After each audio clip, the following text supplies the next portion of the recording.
செக்யூரிட்டியா இருந்தாலும் வாங்காலலாம் நான் வணங்க மாட்டேன், என்னை படைச்ச தேவன் காலை தவிர நான் யார் காலையும் நான் விழுக மாட்டேன்னு யார் சொல்றாரு? இந்த ஆமான் மொர்தெகாய் சொல்றாரு. சரியா? இப்ப இந்த மொர்தெகாய் அடுத்த வசனத்தை எடுத்து வாசிங்களேன். 4:1 4:1 நடந்த யாவற்றையும் மொர்தெகாய் அறிந்தபோது மொர்தெகாய் தன் வஸ்திரங்களை கிழித்து ரெட்டுடுத்தி சாம்பல் போட்டுக்கொண்டு நகரத்தின் நடுவே புறப்பட்டு போய் துயரமுள்ள மகா சத்தத்துடன் அலறிக்கொண்டு ராஜாவின் அரண்மனை வாசல் முகப்பு மட்டும் வந்தான். ரெட்டுடுத்தினால் ராஜாவின் அரண்மனைக்கு வாசலுக்குள் பிரவேசிக்க ஒருவனுக்கு உத்தரவு இல்லை. ராஜாவின் உத்தரவும் அவருடைய கட்டளையும் போய் சேர்ந்த ஒவ்வொரு நாட்டிலும் ஸ்தலத்திலும் உள்ள யூதருக்கு மகா துக்கமும் உபவாசமும் அழுகையும் புலம்பலும் உண்டாய் அநேகர் ரெட்டுடுத்தி சாம்பலில் கிடந்தார்கள். போதும் நல்லா கவனிங்க. இப்ப இந்த ஆமான் காலில் யார் விழுகல? மொர்தெகாய் விழுகாததுனால என்ன செஞ்சிட்டாங்கன்னா, மொர்தெகாய் என்ன அவர் ஊர் எந்த ஊரு அப்படின்னு தெரிஞ்சுக்கிட்டாங்க. தெரிஞ்சு அந்த ஊர்ல இருக்கிற எல்லா ஜனங்களையும் அழிங்க. என்ன செய்ய?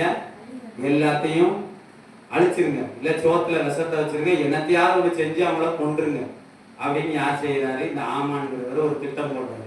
இந்த திட்டம் போடுறதுனால என்ன ஆயிடுச்சுன்னா, மொர்தெகாய்க்கு ரொம்ப கஷ்டமா போயிடுச்சு. நம்ம வணங்காதனால நம்மளையும் கொண்டு நம்ம ஊருக்காரங்களையும் கொல்ல போறாங்க அப்படின்னு தெரிஞ்ச உடனே என்ன செய்யறாரு? இப்போ அதுலதான் 4:1 தெளிவா போட்டிருக்கு. அவர் ரெட்டுடுத்தி தலையில சாம்பலை போட்டுக்கிட்டு அழுது புலம்புறாங்க. என்ன செய்யறாரு? இப்ப இங்க யார் செய்யறாரு? ஜெபம் பண்றாரு. யார் ஜெபம் பண்றா?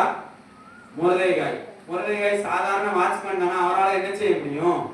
ஒண்ணுமே செய்ய முடியல. ஆனா அந்த ஆமான்கிறவர் யாரு? ராஜாக்கு பிஏ பக்கத்துல இருக்கிறார். இவர் நினைச்சா என்னன்னாலும் செய்ய முடியும்னால அவனை மொர்தெகாயை கொல்லணும்.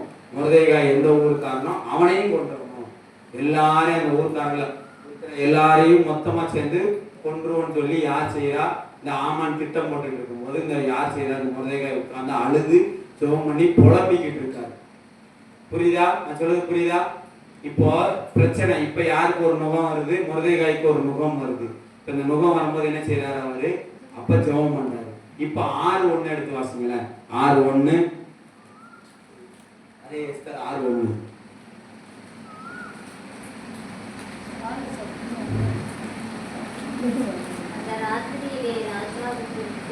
நித்திரை வர பண்ணி அப்போ ராஜாக்கு என்ன ஆகுது அப்படின்னா, அந்த டைத்துல ராஜாவை யாரு? ஏசப்பா தூங்க விடல. யாருமோ ஆமான் கிடையாது. ஆமான் ராஜாவா ஒருத்தர் இருக்காருல்ல, அவருக்கு ஏசப்பா தூக்கத்தை வரவில்லை.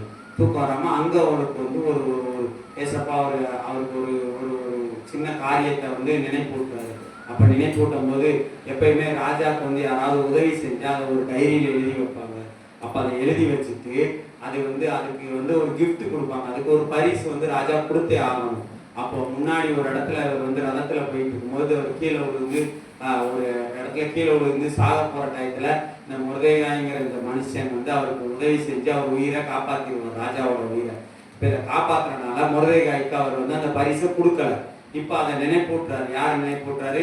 ஏசப்பா நினைப்பூட்டுறாரு. இப்ப நினைப்பூட்டிட்டு அவருக்கு பரிசு கொடுக்கணும்ல. இப்ப என்ன பரிசு கொடுக்காங்கன்னு பாருங்க. அதே 6:11 எடுத்து வாசிங்க. அந்த பரிசு நல்லா இருக்கும். அப்படியே ஆமான் வஸ்திரத்தையும் குதிரையையும் கொண்டு போய் மொர்தெகாயை அலங்கரித்து அவனை குதிரை மேல் ஏற்றி நகர வீதியில் போகும்படி செய்து ராஜா கணவனாக இருக்கிற மனுஷனுக்கு இப்படியே செய்யப்படும் என்று அவனுக்கு முன்பாக கூறினான். பாருங்க எப்படி நல்லா கவனிங்க. இப்ப ஆமான்ட்ட கேட்காங்க, ஆமான் நான் ஒரு பரிசு கொடுக்க போறேன், நான் அந்த பரிசை நான் எப்படி கொடுக்கலாம் அப்படின்னு சொல்லி யார்கிட்ட கேட்காங்க? அந்த ராஜாவோட பிஏ வணங்க எல்லாரும் வணங்கினாங்களா? வணங்க மாட்டேன்னு மொர்தெகாய் சொன்னால அந்த என்னை பார்த்து வணங்கலையா, இவனையும் ஊர்க்காரங்களையும் கொன்றுவன்னு சொன்ன அந்த ஆமான்ட்ட ராஜா கேட்காரு, நான் என்ன பரிசு கொடுக்கணும்? உடனே ஆமான் சொல்றாரு, ரதத்துல ஏத்துங்க, அவனுக்கு நல்ல ஒரு கிரீடத்தை கொடுங்க, கொடுத்துட்டு ஊரெல்லாம் அந்த ரதத்தை தூக்கிட்டு ராஜா உயிரை காப்பாத்தினவனுக்கு இப்படித்தான் கணம் கொடுப்போம், இப்படிதான் கணம் கொடுப்போம், ராஜா மாதிரியே நாங்க ராஜாக்கு கொடுக்குற கணத்தை கொடுப்போம் யார் சொல்லணும்னா அவங்க கூடயே ஒரு ஆள் சொல்லிட்டு போகணும். அப்படியா? அப்ப